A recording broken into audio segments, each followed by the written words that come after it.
Well, hello and welcome to Outdoor Oklahoma. I'm Todd Craighead. October of 2018 was a milestone for us here at the Wildlife Department as we moved back into our recently renovated headquarters here in Oklahoma City. Now, this is the lobby of this beautiful new building. It just so happens that another milestone was set exactly 100 years ago in October of 1918. It was the establishment of our very first public area, the McCurtain County Wilderness Area. And although much has changed over the last century, well, in comparison, the McCurtain County Wilderness Area has purposefully changed very little. It was first established as a game reserve to help nurture back struggling populations of white-tailed deer and wild turkeys. Over the decades, as those species began to respond to management, another species began to take the center stage for our biologists, the endangered red-cockaded woodpecker.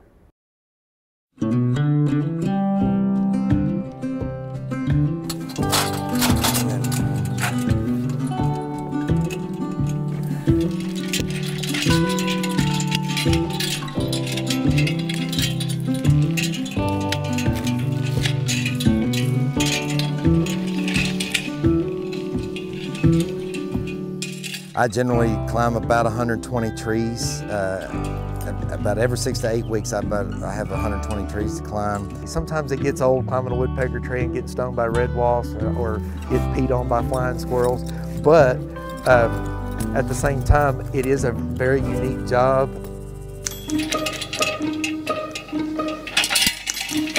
Meet wildlife biologist Clay Barnes. For Clay, just another day at the office takes on a whole different meaning. Oftentimes, his office is 30 feet up in the air in a pine tree. Clay works and lives on the McCurtain County Wilderness Area, and his main responsibility is to observe and manage for the red-cockaded woodpeckers on the area.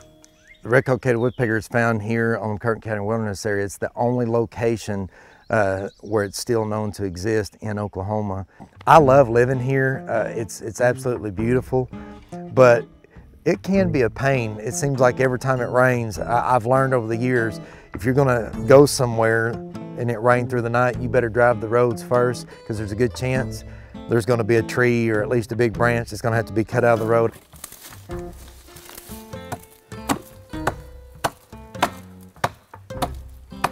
But I don't know how many times I've been dressed for church or dressed to go somewhere and I get up the road and I've got to run a chainsaw in my good clothes. I mean, I know that sounds like I'm complaining. When you look around this area and you see where I get to live here, most people are like, I'd give anything to live here, but I really like this part of the country, and it's just a beautiful part of our state. Love it here.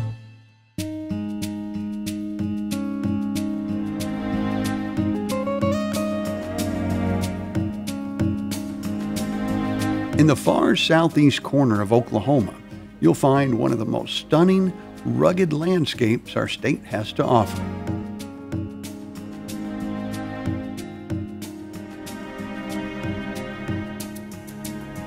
With nearly 2,000 square miles of forest, streams, lakes, and wildlife, this is McCurtain County, home to an abundance of outdoor activities for hunters, anglers, and outdoor enthusiasts. It's also home to the McCurtain County Wilderness Area, located adjacent to Broken Bow Reservoir and the Ouachita National Forest. This 14,000-acre wilderness is the oldest Department of Wildlife Management area, established in 1918. The wilderness area contains the largest contiguous tract of old-growth, short-leaf pine forest in the country, ideal habitat for the red-cockaded woodpecker.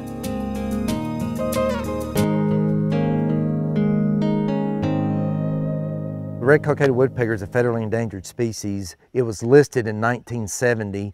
It's endangered due to loss of habitat. It was traditionally found all throughout the southeast part of the United States. The red-cockaded woodpecker is the only woodpecker that excavates its cavity in a live pine tree, preferably old pine trees that are about 80 years old or older. Since the late 1800s, large tracts of old-growth pine forest throughout the South have been cut for timber harvest, replanted, and cut again on harvest rotations, resulting in the loss of the old pine trees that are suitable for the red-cockaded woodpecker. The McCurtain County Wilderness Area is the largest contiguous tract of native shortleaf pine, and that is why we still have the red-cockaded woodpecker at this location. It's the habitat that they need. The old growth shortleaf pine, a lot of it is deeply infected with red heart fungus, which is what the red-cockaded woodpecker requires in order to build its roost cavities. It takes them 8 months to a year, sometimes longer, to bore into those living trees. As they go through those layers, they will hit that heartwood, and it's deeply infected with that fungus, and it makes excavation easier. The reason they use a live tree is because it will still exude resin. So as these birds bore into the tree, it starts to try to heal itself and exude resin. Well, in the healing process, that resin flows and flows and flows. They will actually wound the tree all around their cavity entrance to create resin flow, and they call it candling. After a while, it looks like where a candle has overflowed as it's burned and run all down the tree, and it acts as a barrier to keep rat snakes from being able to climb the tree, the black rat snake, from being able to climb the tree and get in there to get the birds, the chicks, or the eggs. The McCurtain County Wilderness Area has a population of about 40 to 50 red-cockaded woodpeckers that live in about 14 different family groups, and managing for them is a year-round job. In the early spring, Clay and his technicians spend much of their time traversing the area, checking woodpecker cavities using a peeper cam. They're looking for active clusters, which are groups of cavity trees a family of woodpeckers are actively using. Using the peeper cam, biologists can see if a cavity is occupied with a bird, and more importantly, if the bird has laid eggs. This doesn't happen often where I actually catch a bird in the cavity. Usually they'll flush at my arrival, but she's actually got at least one egg laid, and obviously she's got it on her mind to lay another because she didn't flush when we came up. I'm looking for 4. When I have 4, I'll count 11 days. And in just 11 days, I should have chicks. And then in 7 days, I'll climb this tree and pull those chicks out, and we'll put number bands on however many actually hatch out.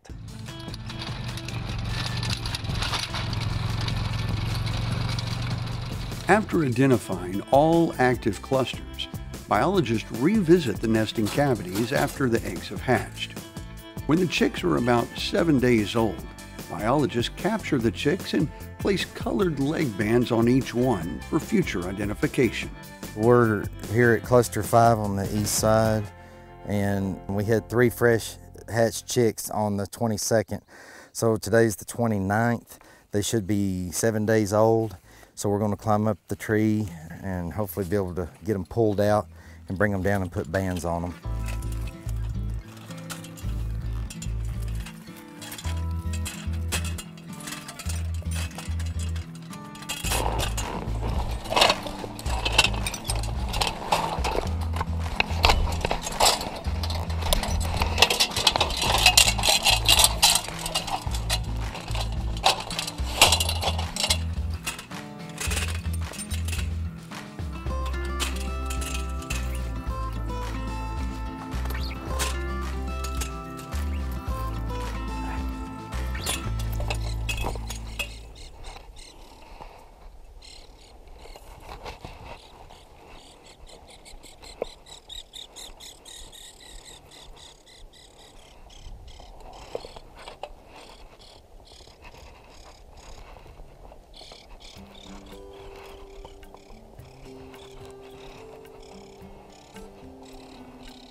I caught 2, and there sounds like there's one more here. And he quit talking, so I must have him. Yeah. These guys are good and healthy, and they're begging real big. So it makes them a little easier to catch. They've really got their little heads up. I've caught all these by the head. So they're really poking their little heads up there trying to get mama to come and feed them.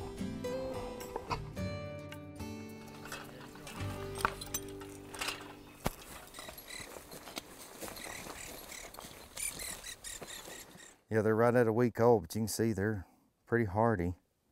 So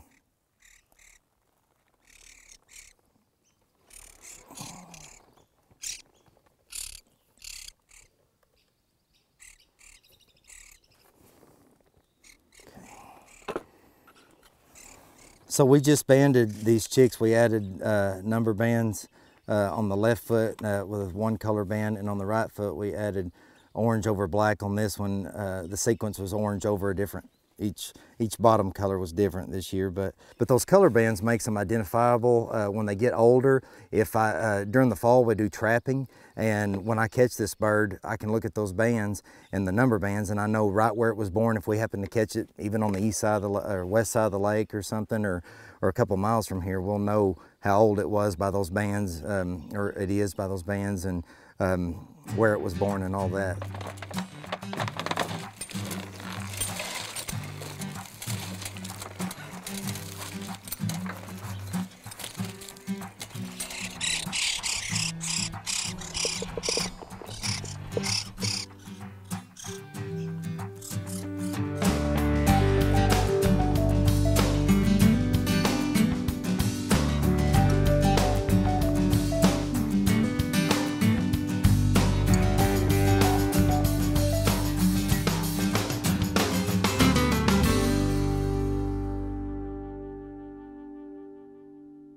So one of the neat landmarks on the McCurtain County Wilderness Area, this is actually on the west side of the area, is this old chimney. It's one of the only remaining standing structures from the CCC camps that were here in 1932-ish, or right around that time. The CCC camps were work programs through the government to help these rural communities have a way to make money and to survive out here. One thing I think is neat is these guys were really good craftsmen. I mean, that's a pretty neat chimney in my opinion. They used the natural quartz rocks that found all around this area. They built a lot of the bridges. That was part of their job. They constructed a lot of the old roads that are in here. They built fences. They were hard workers. There's obvious signs of the camp here. It's just so grown up right now, it's hard to see. Just a neat landmark, neat feature.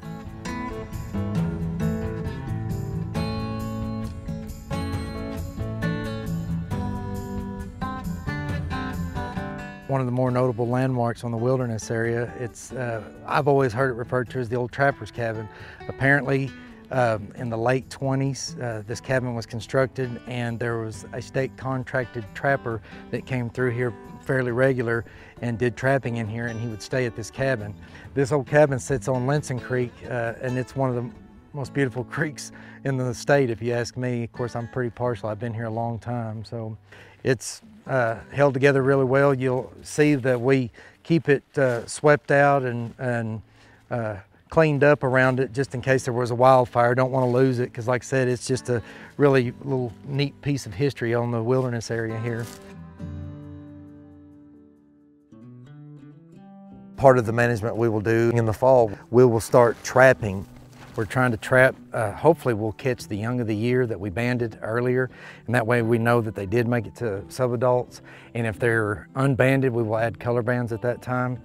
If they're already have their color bands and their aluminum number bands, we'll just take a note of that just for documentation. So right now we're preparing these nets to make sure they're at the right height, because in the morning we're going to be doing this well before daylight, and it'll be done in the dark. So we come out the day before, get these poles set at the right height where the entrance cavity is right there in the center of our trap nets. And in the morning when we come out, you have to go real quiet and easy. So this is just making sure that we're at the right height right now.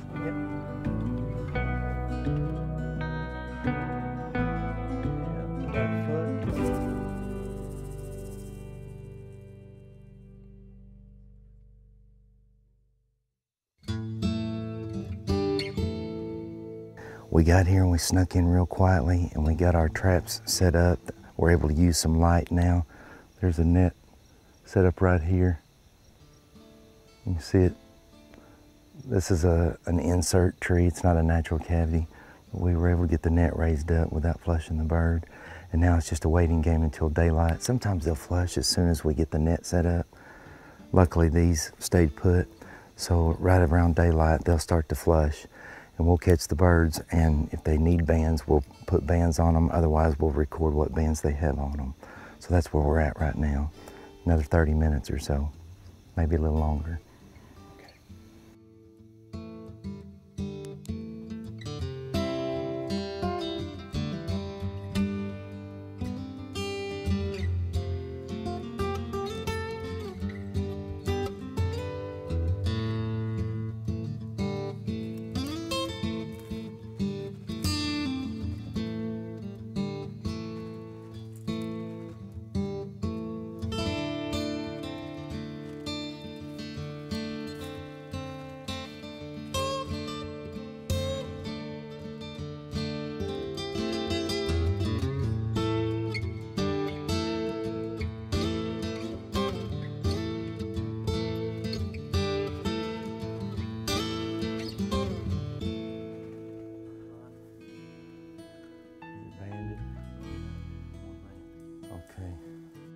We generally always catch the breeding male, the breeding female. We're hoping to catch the young of the year that we banded like in May and late April or early May. That way we know that they have made it to young subadults.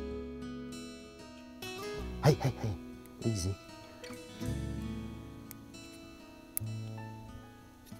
Hey, hey, hey, hey, that hurts.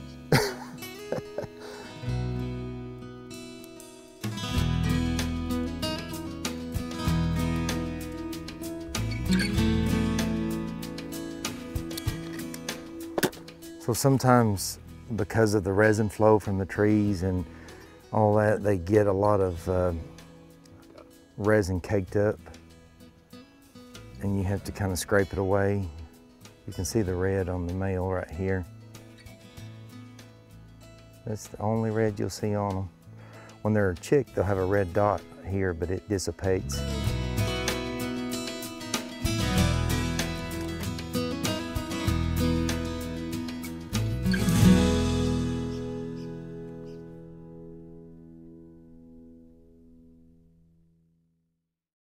Not all research on the red-cockaded woodpecker involves handling the actual birds. For effective management decisions, well, it's important to take a step back and look at the big picture and understand as much as we can about the habitat these little birds call home.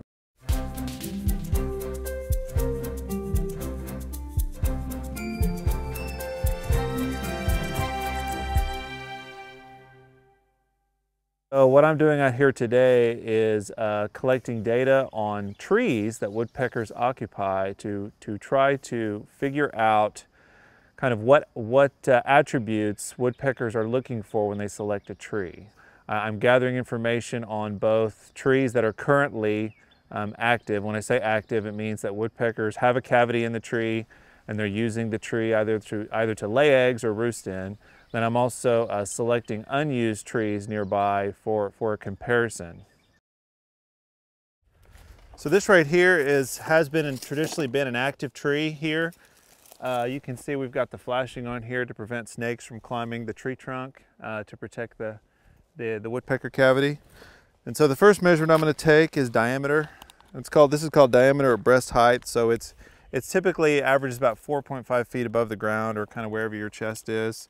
And this will give you a diameter measurement at this level. You know, despite intensive management out here on the McCurtain County Wilderness Area for the red-cockaded woodpecker, you know, the population has remained relatively small. So since about the mid-1990s, it's been probably between 40 and 50 individual birds. And so we're trying to figure out how to increase the population out here. And so that is kind of the driver and the primary reason for my study out here, is to try to figure out, you know, how do we figure out, you know, what trees woodpeckers are selecting for, which could help inform management in the future. So I'm going to use this instrument. These are called laser calipers, and I'm going to use these to measure the diameter of the tree at the cavity entrance. And so this is the next measurement I'm taking on red-cockaded woodpecker cavity trees. And you can see I've got 2 green dots here, which are my lasers, and I can stretch this out. This will allow me to get the diameter of the tree from really kind of any point along the trunk, which is pretty useful. And so what I will typically do is I'll kind of line these up, and I'll go up the cavity entrance. These trees, several of these trees are hundreds of years old, and so because of that, obviously age is not a limiting factor out here. There are a suitable amount of mature trees out here for woodpeckers to occupy. And so that's another reason why I felt like, you know, this study had merit, because trying to figure out, you know, aside from tree age, what other factors are limiting on red-cockaded woodpeckers down here at the wilderness area. So for my next measurement, I'm going to use this device, which is called a laser hypsometer, to obtain different height measurements off this pine tree. And so the tricky part here is finding a good angle where I can see the entire tree, including the very top of it. And so basically what this thing does is it gives me 3 readings and kind of calculates the triangulation and gives me the height pretty simply. And so the first measurement I'll do is I'll do height to the cavity, and then I will do height to basically where the crown starts, so where the leafy green vegetation starts on the tree, and then I'll do a total height of the tree, which I'll try to get the very top of the crown. So the next thing I'm going to use, this is called an increment borer, and it will pull out a tree core that we can later use to age the tree. And so this is our active red-cockaded woodpecker cavity tree. And so kind of start drilling this in here. Kind of at a slight angle, so you can kind of push on it. And you want to try to get all the way into the center of the tree. That way you can account for all the rings whenever you eventually use it for aging. So this one's going in really good. Basically, it's a tool that will pull out basically kind of like a long straw-shaped piece of wood, and you can count the rings on that straw. That will give you an estimated age for the tree.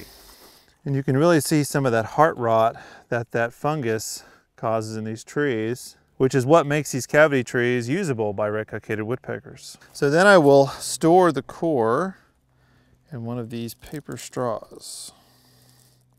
Oops, drop that part. Put it in there like so. So hopefully with the results of this study, it can help us you know, to manage the habitat out here on the McCurtain County Wilderness Area. So for example, if we know that like a tree with certain attributes is more desirable for a red-cockaded woodpecker, we can potentially identify those trees before they are occupied, you know, within a cluster or outside of a cluster, and we can make sure to keep those trees remain standing if we're trying to ever do, like, you know, selective thinning out here to maintain that open mid-story habitat for the red-cockaded woodpecker. As the State Wildlife Agency, it is our responsibility to manage and recover rare and declining species like the red-cockaded woodpecker, and especially because it is on the state-owned McCurtain County Wilderness Area. And so this species is an important part of the state's biodiversity. It is an indicator species for the shortleaf pine forest. And essentially the population declined because of humans and because of widespread habitat loss. With over a century of wildlife management success, the McCurtain County Wilderness Area is something that all Oklahoma sportsmen can be proud of. Now, because it was set aside as a wilderness area, and because of the sensitivity of the management for the woodpeckers, public access is very limited. Just be sure to consult the Oklahoma hunting regulations for more information.